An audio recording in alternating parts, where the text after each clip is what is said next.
Hi guys, welcome to the Savvy Money Show with me, your host Sean. Today we're outside again, so I do apologise for any background noise, and we're talking about a mix penny stocks I'm going to be picking up, some not so cheap penny stocks I'm going to be picking up, and how I'm going to be playing the earnings, and be answering a couple of questions hopefully if I have time. You may notice a couple of them that I've spoke about before. IBO Inc, ticker symbol IBIO, and I just think that could be due soon. Of course, there's ones like Cronus. Now that's one you've got to make your own decision on. It's gone up 5,000%, but you've got to remember AMD was and it's had a bit of a pullback. You've got to decide for yourself, is it on its way down because these penny stocks can go down as quick as they go up, or is it the start of something for the company? Remember, AMD was a penny stock 5 years ago, so you've got to make that decision yourself. That's why with some of these I split my profit into keeping some shares just in case, if I believe in the company. Biono Genomics, ticker symbol BNGO. That's another one, I think. And I've been asked about Orange Genex. I think that will be one that will soon pop on them. One Life Healthcare. Now there's a thing whether between that and Teladoc. I think Teladoc is a better company, but Teladoc is a more expensive company, and one of them has its earnings report soon, so I think it will be worth going into. Afria, mainly because it's undervalued, and that's the reason why. Corbus Pharmaceuticals, again because it's undervalued, and NAV. And don't forget to hit that lovely like button, almost as lovely as me. Helps with the YouTube algorithm and getting the video out to more people. And don't forget to hit that subscribe button if you haven't already. Become part of the Savvy Money Show family. We give each other hints and tips and updates about stocks and shares we talk about on the show. As well as that, you can ask me to look into any share you want, and I don't charge a Discord fee or ask for a Patreon.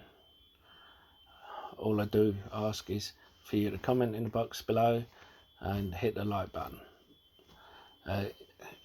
Even if you disagree with me, especially if you disagree with me, I like a debate, and if I do something wrong, I want you to call me on it so I can improve the channel.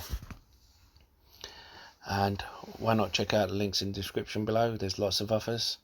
I've used each one of them myself. I wouldn't give you links if I haven't checked them out myself.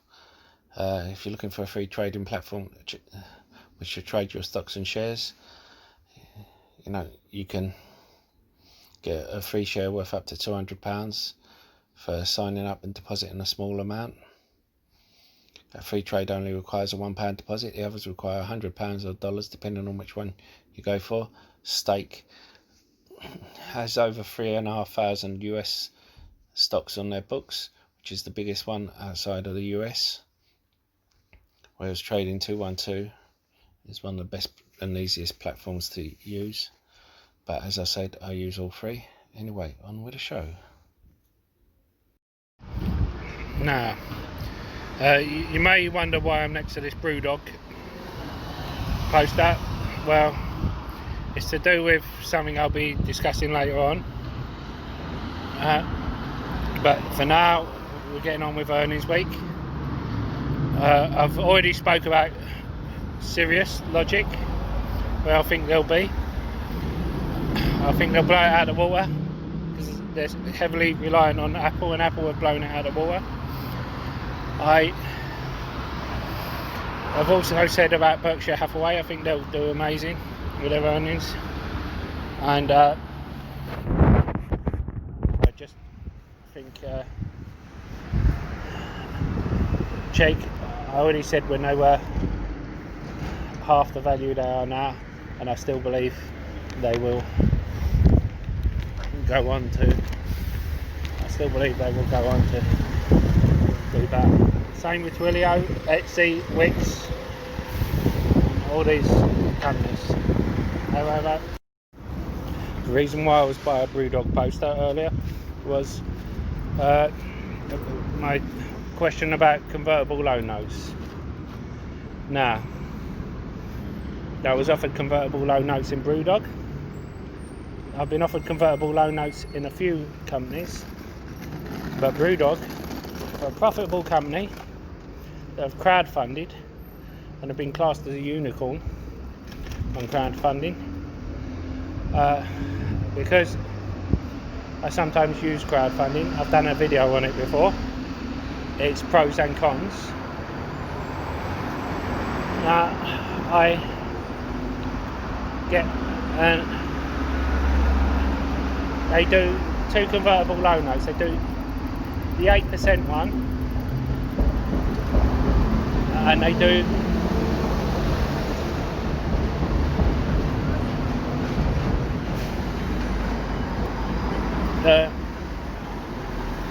the 3% one. Sorry about the background noise, but the 8% one is split into a 4% cash repayment and 4% credit note. So basically I would get, say, a £20 bar credit voucher, and then I would get a as well as that, I would get a £20 monthly payment for investing a certain amount, but I would have to invest the minimum amount, and then that would become repayable after a certain length of time. The 3% would mean I wouldn't have to invest the minimum amount, but I'd still get 3% on it, which is still above what the banks give. However, as you know, there are stocks that give better than a 3% dividend. So, however, you will be guaranteed your money at the end of it unless it goes bankrupt, which there's always a likelihood. And of course, there's been other companies I've been offered CONs on, and I've turned them down just because their finances aren't as secure. However, I have had the question about convertible low notes, and just so you know, I have taken up the offer before. Please ask your questions. I will do my best to answer them. If I don't get to them I try to get to them as quick as possible.